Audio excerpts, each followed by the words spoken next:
আজ আমি বানাবো রাঙা আলুর পিঠে। তার জন্য নারকেলের পুর খানিকটা করে রেখেছি। এরপর একটু লাগবে আমার চাল গুঁড়ো আর ময়দা। আমি এগুলো এবারে একটু খোসা ছাড়িয়ে রাখছি। রাঙা আলুগুলোকে আমি প্রেসারে 2টো সিটি দিয়ে সেদ্ধ করে নিয়েছি। এবার তারপরে কিন্তু জল ঝরিয়ে রেখেছি এরকম একটা ছাঁকনিতে অনেকক্ষণ, যাতে একটুও না জল না থাকে। এইভাবে রেখেছি। এবার এগুলোর খোসা ছাড়িয়ে মাখবো। আর এদিকে নিয়েছি চালের গুঁড়ো, এদিকে নিয়েছি ময়দা আর নারকেলের পুর এখানে। এরপর আমি এগুলোকে খোসাগুলো ছাড়াবো। এই একদমই পাতলা খোসা, এগুলো হাত দিলে এইভাবে ছেড়ে আসবে। এইভাবে আমি ছাড়িয়ে নেব। এইভাবে আমি ছাড়িয়ে নিচ্ছি। এই আমার রাঙা আলুগুলোর খোসা ছাড়ানো হয়ে গেছে। এবারে এগুলোকে আমি খুব ভালো মোলায়েম করে একদম মেখে নেব। একদম যেন কোনো দানা ভাব না থাকে, সেইভাবেই এগুলোকে আমি মেখে নিচ্ছি। এইভাবে পুরো মেখে নিয়েছি রাঙা আলুটা। এরপর আমি এখান থেকে 1 চামচ, 2 চামচ, একদম উঁচু উঁচু 2 চামচ ময়দা নিলাম। আর ঠিক সম পরিমাণেই 2 চামচ নিচ্ছি চালের গুঁড়ো। 2 চামচ নিলাম চালের গুঁড়ো। এই দুটোকে পুরো মিক্সড করে দিলাম।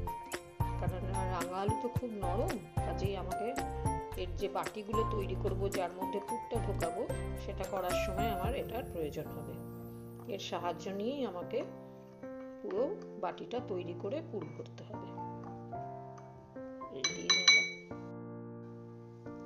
আমি যে রাঙা আলুটা মেখে রেখেছি, এর সঙ্গে কিন্তু একটু একটু করে এই মিশ্রণটা, যেটা ময়দা আর চাল গুঁড়ির, সেটা একটু একটু করে দিয়ে এই মাখাটা একটু টাইট করছি। কিন্তু এমনভাবেই এটা মেশাবো যেন মানটাই বেশি থাকে, জাস্ট এটাকে একটু টাইট করার জন্য।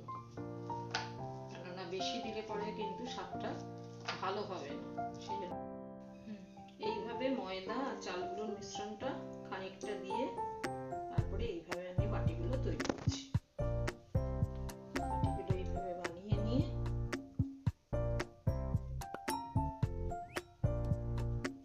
এর মধ্যে দিচ্ছি নারকেলের পুরটা।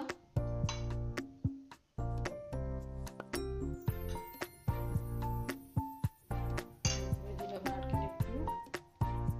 এইভাবে মুখটা বন্ধ করে দিয়ে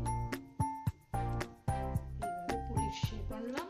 কিন্তু এখনো বেশ খানিকটা নরম নরম আছে বলে আরেকবার এখানে একটু গায়ে লাগিয়ে নেব ময়দা আর চাল গুঁড়োর পুরো মিশ্রণটাকে। এবারে এইভাবে পুলিগুলোকে তৈরি করে নিয়ে ভাজবো।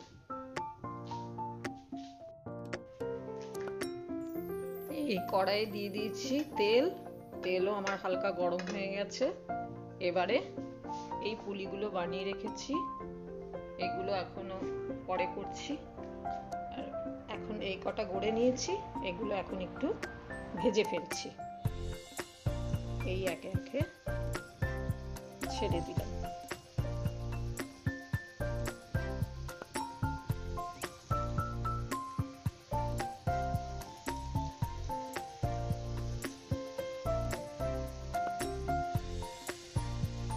ব্যাস, এই কটা থাক, আবার পরে ছাড়ছি।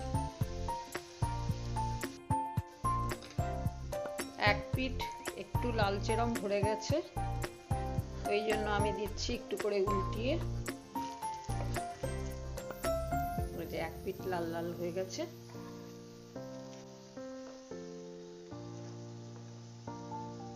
এইভাবে আমি এবারে উল্টে উল্টে দিচ্ছি।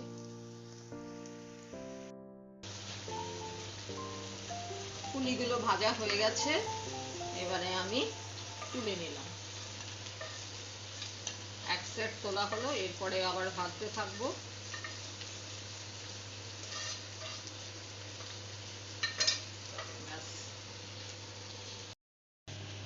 এইভাবেই তৈরি করলাম রাঙা আলুর পিঠে। সকলকে অনেক অনেক ধন্যবাদ।